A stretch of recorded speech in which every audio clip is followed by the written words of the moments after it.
But I did want to cover a little bit about dreaming because it fits with clairvoyance. Like I said last time, and maybe even a little bit the time before. Like if you get dreams, even if you've only ever remembered one and they're visual, you are clairvoyant. So as a rule, dreaming fits under clairvoyance because that's the capacity we're using to get the dreams. As an activity, it fits under the 8th chakra because dreaming can be very, very involved and complex and complicated and just as real to you on a consciousness level as what you do when you walk around during the day. So we're going to introduce it just for a few minutes today, program some dreams before we finish with each other, and you go into your groups, and again, God knows how that's going to impact your groups too, but that'll be kind of cool. But we'll pick this back up when we do 3 segments on shamanism, because dreaming isn't separate from any other form of consciousness. In fact, depending on how you study dreaming, like the Hindus and the Tibetans say there's 5 states of consciousness or 4 or 7. It depends on which system you study, but different types of dreaming are just different kinds of consciousness. Like when we're waking, when we're walking around, they just call that waking dreaming. So that's the wakeful dreaming state. And there's a couple different states that you can go to, when you're asleep. And a true shaman, somebody who really accesses and can actively interact with their intuitive abilities, often uses different dream states to accomplish goals, to get data, to get information. If you're doing a reading with somebody, like sometimes I even flip into one of these different dream states I'm going to describe when I'm wide awake, not just accidentally because I didn't sleep last night, but I do it more deliberately to kind of like check on something for somebody, or travel to a different realm or whatever it might be. So we're just kind of touching into the topic to have you start, or further, you're playing in these arenas because it's an expansion of consciousness. And that's what shamanism is. And that's what the use of your intuitive gifts is anyway. It's an expansion of your conscious use of your abilities and your gifts. So you had a handout from last time, and I'm just gonna, so that I don't miss one, I'm gonna cheat and read off my own list. So when you get dreams, I want to say, first of all, daydreams count. All right, when you're sitting there and you have like a really fulfilling daydream, or your mind so-called wanders, but is going to an important place, you have something revealed, you are, you're wandering. Like a daydream is typically when your soul wanders, like your soul wanders. It has to go somewhere. It has to check something out. Sometimes we know what the soul is understanding. Sometimes we don't. You all have those moments, I'm sure, when you go, where was I? Like, I was just not there. And that's when your soul is somewhere else. It's the same as when you're sleeping at night. Half the time you don't know where your soul goes because your soul's like, ugh, she's never going to understand what I'm doing. So I'm just going to go out there, do my thing, come back, and we'll just keep going. But the other times when we daydream, sometimes you really do get, kind of a real vision. You get a truth, you get an awareness. You think about somebody, go, I think I just connected with them. And then they always call. Isn't that what happened? Like, I'll just even think of clients, and I'm not trying to drum up business. Like, I'll have a client name jump in my head and I go, I'm going to hear from them. I know they're going to call, because it's like our souls might have been meeting out there and going, oh, it's time. Let's make a connection. Let's do this or that, etc. But the other thing that can happen when you're daydreaming, so you're so-called in your waking consciousness, waking dreaming, is that somebody can visit you too. So sometimes when you get that daydream state, you go, oh my gosh, there's somebody here, there's somebody around, or I'm thinking of this person, or I think they're thinking of me. Their soul might actually be visiting you. So stop when that happens. Like, see if you can just tune everything else out but that sensation. Or if you feel like you're just like dissociated, but you're not disturbed about something, you can stop and go, what's my soul doing? What can it send back to me? Who's here with me? What are they trying to communicate with me? So a lot of dreaming as we move toward the shamanic is starting to become aware and conscious of what's happening on these different levels. When you do that in these different dream states, it happens with your intuition as well. Sometimes when we're dreaming at night, And this is mainly in Delta. It's like the slower brain states. There's a slowest brain state that's like 0.5 cycles per second that we'll work on later called infralow. That's your stress brain state. That just holds all your stressors and subconscious. But Delta has a couple different levels where we go into different kinds of REM. And one in particular gives us the vivid dreams that we might be able to remember.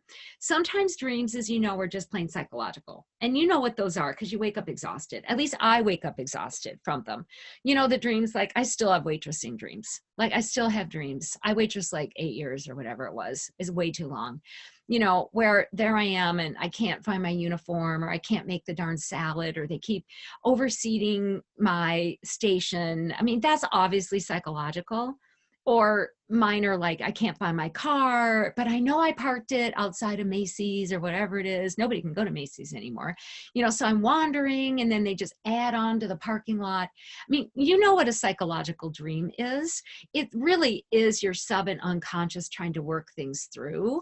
So those are good. Get up in the morning and kind of do what's stressing me. What's happening, one of the, there's visitation dreams. And in visitation dreams, you're visited by somebody. It's like, here's your dead mother, here's your dead aunt.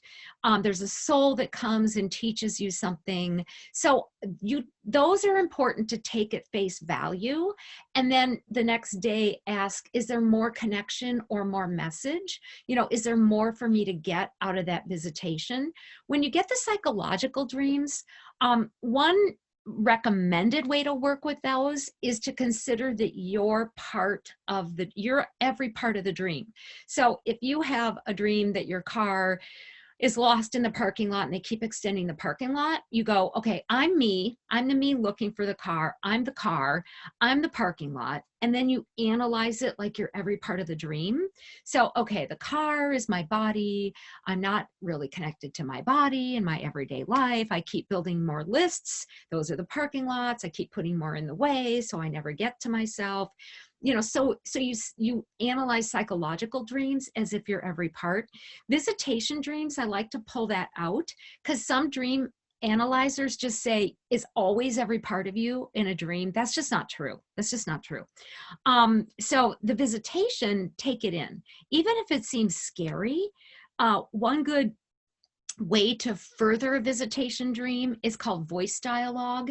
Is sit down, grab a piece of paper. If you're more of a talking person, like, get 2 chairs and put a chair across from you and you sit in one chair. But if you're writing, you just say, okay, I'm the me in the dream, and then you ask like the visitor, the angel, like, who are you and why did you come? And then you switch sides and you answer from the point of view of the angel. You let them speak through you. Like, I came because I need to give you a warning, and you go back and forth. You can do the same thing with your own, just one body, like in the 2 chairs. You can sit, you can go, okay, I met you in the dream. I'd like to know more about why you visited. Get up, go sit in the other chair and talk back to the self that you just left. You could put a pillow there if you want to look at something. These are absolutely great ways to interact and get into more messaging around a visitation dream. This is a great question Kelly asked. Does every dream mean something? Sometimes psychological dreams really are just a data dump, and you don't have to analyze them. They mean something because you're getting rid of something or working something through. But, if it's done, it's done. Like if you work through the stress, you're done. Dream walking is starting to head toward another type of dream called lucid dreaming. Dream walking is when you're in a dream, you're conscious, and you're walking through different planes of existence. Like you're moving in the dream. You're going from place to place, you're visiting, you're going somewhere, and you're conscious of it. When we're lucid dreaming, we can be awake or in a daydream, which is why I started there, or we can be sleeping, but we're actively involved. We might be getting a visitation, we might be dream walking, we might be sitting and having tea with somebody, and we're conscious, but we're able to change what's happening. We can go, this is a dream. I don't want this. I don't want to get killed in this dream. So I'm going to say stop. Or I don't want to see my ex anymore. I'm so done with him. I, for 3 years, got dreams with my ex in them from decades ago, like a really long time ago. And he would never talk to me in the dreams. Don't share this, but his wife would show up and say, you can have him back. And I'm like, wait a minute. And, I finally figured out in the dream, I needed to say, you go deal with your relationship. You can't come in my dreams anymore. So the whole purpose was for me to get empowered and get in charge, like of my connections and my subconscious. So a lot of shamans cultivate lucid dreaming, like they go into a trance state, they dream walk, they go somewhere to help a client out, or they remote view to see what's going on in Libya or wherever it is. And then they do something. They grab something, they do something, they change something. So you can see, no matter your type of intuition, how helpful it would be to start steering yourself that way. Nightmares, we get them. They can be any of these types of dreams. They can be psychological, lucid, a visitation, etc. Most typically, a nightmare is like a wake-up call, is trying to tell us there's something psychologically to work through, in which case there could be somebody else's energy hurting us, or we haven't let go of, or a piece of our own energy we need to deal with. A lot of nightmares are what they call the astral plane. There's a plane that our heart can open to, and our soul frequently journeys on. And it's just the astral plane. It's kind of where you get to see things really clearly. So a lot of clairvoyants work with the astral because there's truth on the astral plane. And there's 3 layers to the astral plane. However, there's the upper layer where we just see the good stuff. It's like in shamanism, it's the upper world where you see the angels and how nice everyone really is if they weren't mean and this kind of stuff. The middle layer is more everyday reality. You can still dream about fairies or other beings, but it has a lot to do with your real life and your everyday life, even though maybe you go visit a parallel life or a concurrent life or somebody else's concurrent life. The lower astral spooks people. That's where the nightmares sit. And so the lower astral is where we see what's underneath everything, the darkness, what might be impacting us. But I find it helpful because I think nightmares are a way to go into the lower to see what's happening in the subconscious.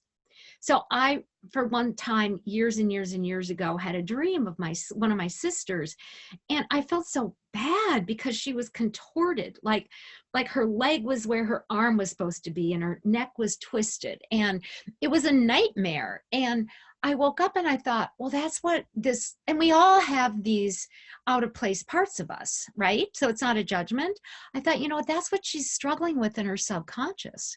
So when we get those nightmares, a lot of times what we want to do is deepen into what's in the subconscious that's coming up that we want to face or deal with or embrace.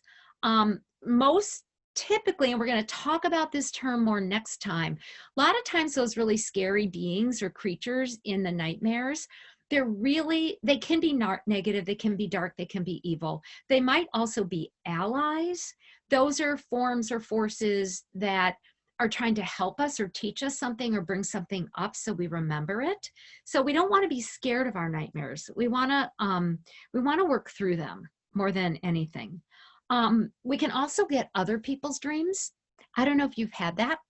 I had a little girl come in, and she didn't say much about herself. She was just adorable. She was probably 10 or 12 or something. And she kept getting nightmares, and they bothered her. And I looked at her and I said, honey, you're a dream walker. You're walking in other people's dreams. And she goes, that would be something I would do. I think I'm trying to help them. So, watch yourself, because sometimes you could be working things through for somebody else, or you could be getting what's coming to them. So like with anything you want to separate out, if there's a dream that bothers you, or if it's recurring, pay attention to it. Unless it's not your dream, then just flush it, right? Get spirit to clean it for you. A couple other types I wanted to talk about. There's prophetic dreams, and these train us. I don't know if that's the right word. They're like hero's journeys dreams, where we go through something in the dream because we need to come out on the other side. I mean, you know about Joseph Campbell and the hero's journey and how horrible it is. Like, you start in this certain state, then you get a calling, and then you go do something and it's hard, and you learn, and then you bring the teaching or the new growth back home again. All right. Dreams can be a hero's journey. In a dream, you can actually work something through and bring back to yourself, I had a victory, or instead of hurting somebody, I helped somebody. So dreams can very much be the working through of an inner psyche issue. And by that, I mean soul, or even like a training you're going to need for your calling or your work or your gifts as well. There's also transformational dreams. These are like lucid dreams, but they're not so much like, okay, let me tell that person in the dream they can't talk to me anymore, or I'm not going to jump off this cliff. Transformational dreams, you actually work through an issue or open a gift during the dream. So you finish a whole cycle of transformation in the dream. And you can do that daydreaming too, like in a trance state. So I mean both.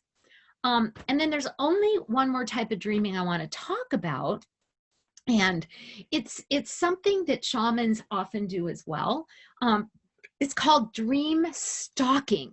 So, and you might want to program a dream stalking dream. A dream stalking is when you decide while you're asleep lucidly, or before you go to bed, you're going to go get something. So you're going to stalk. You're going to go find the golden apple that will heal you of something, or you're going to get the answer to that burning question, or you're going to work that issue through and go to the realm, the way out in outer space that has what you need to do that. So dream stalking takes a great deal of willpower and the ability to move your willpower into your consciousness, so that while you're day or night dreaming, you can hold that goal as well. I think it takes practice. I know that I personally do it more like if I'm going to teach a class, like often the night or two before, like I say, I need to know that I need to wake up with the theme of the class. Like, because no matter what's on a piece of paper, you don't really know what the theme of the class is. Or like if I'm struggling with writing an article or a chapter, I go, I need to get the point of it while I'm sleeping. I need to wake up with it. And I inevitably do. I mean, it works for me. Or if I can't find a certain research article, because I'm very practical with the dream stalking, I'll go, I just need to know what to Google when I get up, and boom, it'll just pop into my mind. Or I'll even say, I need an opportunity. So, I'm going to like work that through in my dream life and then stay open when I come out, so the opportunity comes to me. And lots of times it's in that state that I get, God talking. I mean, God doesn't talk to me that often, like the God, and only in my right ear and only as a guy. But that's probably because I was raised a Lutheran. And, but it's that certain state where if I dream stalk and say, I really need to know what to focus on, frequently, like I'm talking once every 2 months, not that often, I'll wake up and I'll just get a sentence like, do this or do this. So that's part of the dream stalking.